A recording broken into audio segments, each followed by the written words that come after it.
할렐루야, 오늘은 영으로 산다는 것에 대해서 여러분들과 나눠보고자 합니다. 여러분, 우리가 영으로 산다고 하면 어떻게 사는 것일까요? 어떻게 하면 영으로 살 수 있을까요? 우리가 영으로 살기 위해선 첫 번째로 해야 될 것이 있습니다. 바로 육에 속한 지혜, 세상의 지혜를 죽여야 합니다. 영으로 사역하기 위해 육, 즉 자아가 약해져야 합니다. 누구든지 나를 따르려거든 자기를 부인하고 나를 따르라 그랬습니다. 나의 혼은 영에 굴복되고 자기 몸의 일도 죽여야 합니다. 로마서 8장 4절에서 8절 그리고 12절에서 14절까지 말씀입니다. 육신을 따르지 않고 그 영을 따라 행하는 우리에게 율법의 요구가 이루어지게 하려 하심이니라. 육신을 따르는 자는 육신의 일을, 영을 따르는 자는 영의 일을 생각하나니 육신의 생각은 사망이요 영의 생각은 생명과 평안이니라. 육신의 생각은 하나님의 원수가 되나니 이는 하나님의 법에 굴복하지 아니할 뿐만 아니라 할 수도 없음이라. 육신에 있는 자들은 하나님을 기쁘게 할 수 없느니라. 그러므로 형제들아 우리가 빚진 자로 돼 육신에게서 져서 육신대로 살 것이 아니니라. 너희가 육신대로 살면 반드시 죽을 것이로되 영으로서 몸의 행실을 죽이면 살리니 무릇 하나님의 영으로 인도함을 받은 사람은 곧 하나님의 아들이라. 아멘. 자, 혼과 자아는 영의 지배 아래 다스림을 받아야 정상적으로 작동되게 우리는 지음받았습니다. 자기 마음대로 살면 어떻게 될까요? 영이 죽습니다. 육을 따라 살면 영이 죽는 것입니다. 영으로 자기의 행실, 즉 육을 죽이면 하나님의 영으로 인도받는다고 했습니다. 여러분, 영으로 살면 성령의 능력이 나타납니다. 초자연적인 역사가 일어납니다. 그런데 이런 초자연적인 기적을 다 먹어버리는 것이 바로 혼입니다. 혼은 그저 자기가 할 수 있는 것만 생각합니다. 한계에 고정되어 있습니다. 그러니까 혼의 영역에서 벗어나지 않으면 자기 지식과 자기 한계에 갇혀 사는 것입니다. 고린도전서 2장 1절에서 2절 말씀입니다. 형제들아 내가 너희에게 나아가 하나님의 증거를 전할 때에 말과 지혜에 아름다운 것으로 아니하였나니 내가 너희 중에서 예수 그리스도와 그의 십자가에 못 박히신 것 외에 아무것도 알지 아니하기로 작정하였음이니라. 아멘. 자, 사도 바울도 말과 지혜에 아름다운 것으로 하지 않고 이제는 예수와 그의 십자가만 알기로 했다고 했습니다. 그의 능력으로 사역하겠다고 결단한 것입니다. 여러분, 영으로 살면 한계에 돌파할 수 있습니다. 영으로 살면 갇히지 않게 됩니다.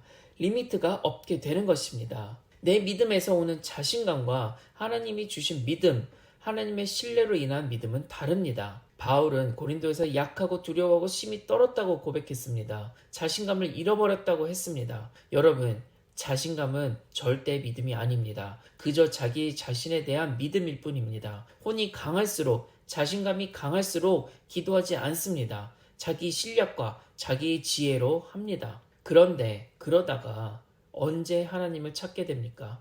내가 가진 것, 내 지식, 내가 알고 있던 방법, 내가 가지고 있던 인맥, 수단, 방법 이것들을 다 동원하고 그러다가 내가 가진 지식, 이런 자존심을 다 깨지고 박살나고 그제서야 주님 앞에 온전히 엎드리는 이 모습이 우리의 모습이 아닙니까?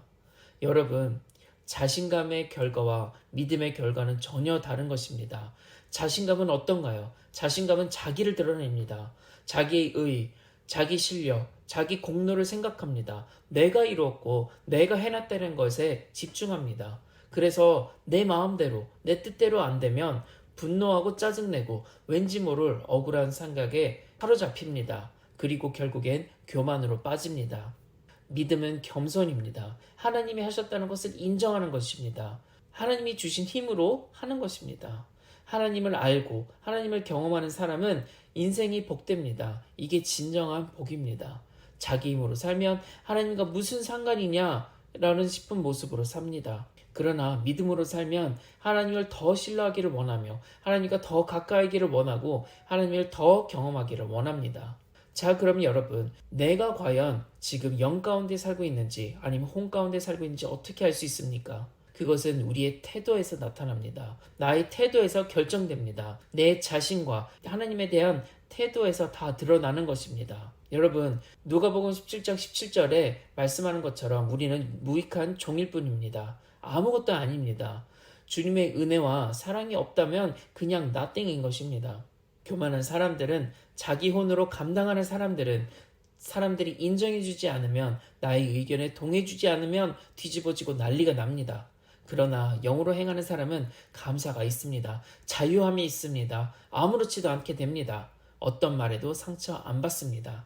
영으로 사는 것이 무엇인지 아는 복된 인생을 사는 것입니다. 자, 그러면 세상의 지혜와 하나님의 지혜는 어떻게 다를까요? 고린도전서 2장 6절에서 10절 말씀입니다. 그러나 우리가 온전한 자들 중에서는 지혜를 말하노니 이는 이 세상의 지혜가 아니요 또 이 세상에서 없어질 통치자의 지혜도 아니요 오직 은밀한 가운데 하나님의 지혜를 말하는 것으로서 곧 감춰졌던 것인데 하나님 우리의 영광을 위하여 만세전에 미리 정한 것이라. 이 지혜는 이 세상의 통치자들이 한 사람도 알지 못하였으니 만일 알았더라도 영광의 주를 십자가에 못 박지 아니하였으리라. 기록된 바 하나님이 자기를 사랑하는 자들을 위하여 예비하신 모든 것은 눈으로 보지 못하고 귀로 듣지 못하고 사람의 마음으로 생각하지 못하였다 함과 같으니라. 오직 하나님의 성령으로 이것을 우리에게 보이셨으니 성령은 모든 것 곧 하나님의 깊은 것까지도 통달하시느니라. 아멘.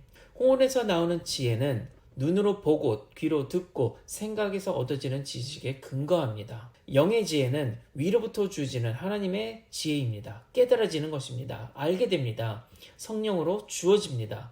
이게 계시와 지혜인 것입니다. 영으로 산다는 것과 혼으로 산다는 것은 다릅니다. 영으로 산다는 것은 성령을 따라 믿음으로 사는 것을 말하는 것이고 혼으로 산다는 것은 눈으로 보고 듣고 사람의 마음에 생각에 매여 있는 것입니다. 본 것, 들은 것에 반응하며 사는 것입니다. 흔히 얘기하는 촉으로, 은으로 사는 것입니다. 영으로 사는 것은 보고 듣고 하는 사람들의 이 생각에 갇히지 않습니다. 성령으로, 자유함으로, 계시로, 지혜로 살아갑니다.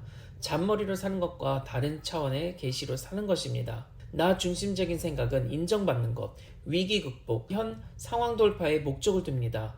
그래서 주변 사람들과 환경의 변화에 민감합니다. 그러나 계시는 하나님 나라에 목적을 둡니다. 영의 흐름에 민감하게 반응합니다. 그래서 사람들을 돕고 세우게 됩니다. 여러분, 우리를 움직이게 하는 그것이 무엇입니까? 우리를 감정을 반응하는 것이 무엇입니까? 눈에 보이는 것, 듣는 것, 사람들의 생각, 제도, 경험, 말입니까? 아니면 눈에 보이지는 않지만 귀에 들리지는 않지만 말씀과 감동의 성령으로 느끼고 신뢰하는 성령으로 반응하는 것입니까? 우리는 영으로 살아야 하는 것입니다. 우리가 말하는 믿음의 사람은 영으로 사는 법을 배우고 연습하는 사람인 것입니다. 한 분 한 분을 축복합니다.